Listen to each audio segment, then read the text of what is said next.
Alright, this is going to be a conditioning workout. I'm going to create a whole thing for you, especially if you're somebody that doesn't want to run. This is worth it. So right here, I'm just stretching out my groin, the outside of my hips, and even some of my glutes. This is a great way to start your workout. I also like to do these too. Once again, I'm just keeping my upper body straight up and down, leaning into my groin and hip, just letting that weight sort of force me to just keep my my trunk upright. You can do this without weight too, but with weight it just helps you sort of remember to keep your upper body straight, and you can push your hips out to stretch that groin. Alright, to start off here, we're going to do these dumbbell swings. Remember to load the hips, squeeze up with the glutes, and just explode upward, letting your arms swing up.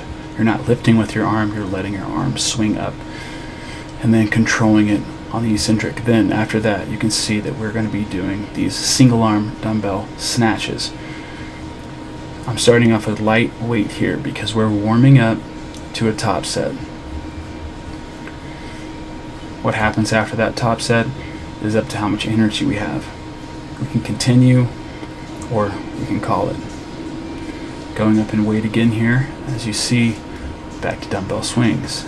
3, 4, 5, drop it, switching to the other arm. 2, 3, 4, 5. Switch to the other arm, right into the snatches. We're going to do 5 as well. And 5 into the other arm.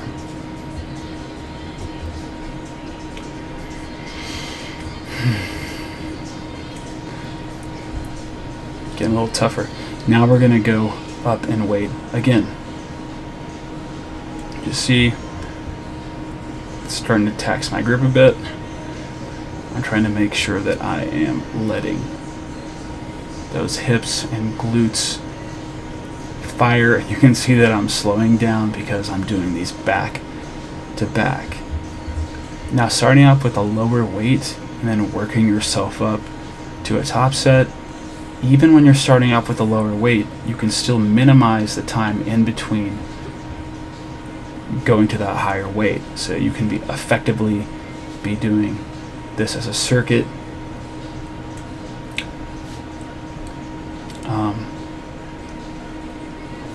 The reason I'm doing 5 reps here is because what I'm trying to do is I'm trying to find a weight that is conducive to me maxing out at 5 reps. Alright, so I went up in weight again. This time I'm doing it from the side so you can see, keeping my back flat, and I'm doing my best to take in all that energy at the bottom into the hips and the glutes, and then firing it up. Some adjusting here, pulling the dumbbell back like that, and then lifting up so you can swing it forward is actually a pretty good way to start off the ascension on these.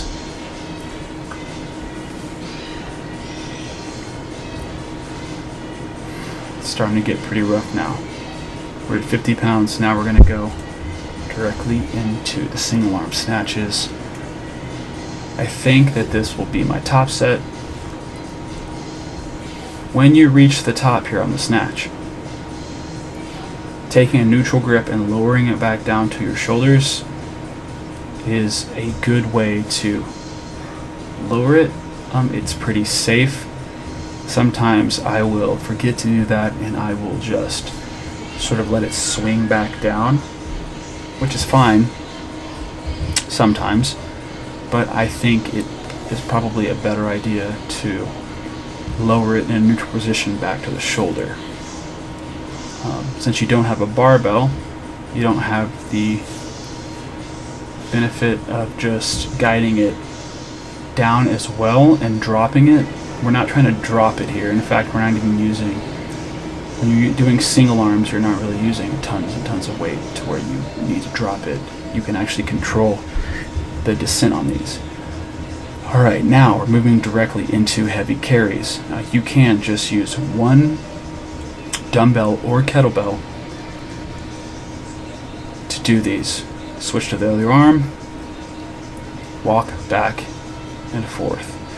Now, with these, you're going to go not until your grip fails, because we're not only training the grip here, we're training our endurance, right? Full body and cardio, just general muscular endurance. So we're going to right before our grip is going to fail. We don't want our grip to fail, because we're going to pick something else up and keep moving.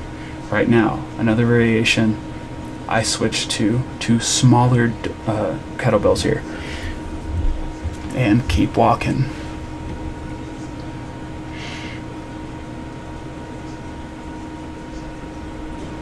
Nice. Now, once my grip starts to go out, I want to continue training. So what do? I go grab a 40-pound bag. This you squeeze to your chest.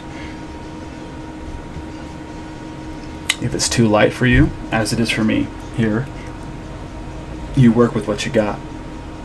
Grab another 30-pounder, pull it to my chest, and keep going. Now I adjust your grip as necessary, as you can see that I do here. I'm going to keep squeezing and squeezing.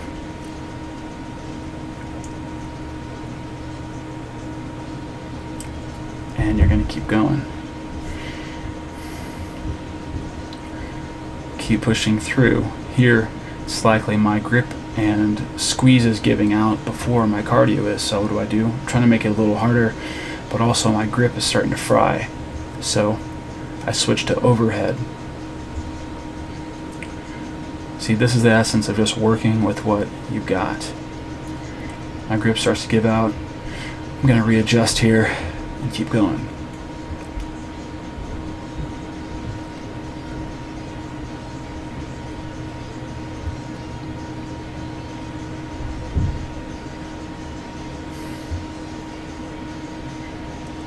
Sometimes when you don't have insane amounts of equipment, you just work with what you have and you get creative. And believe me, it's a lot more fun, and you can do a lot of work and a lot of interesting and cool things here.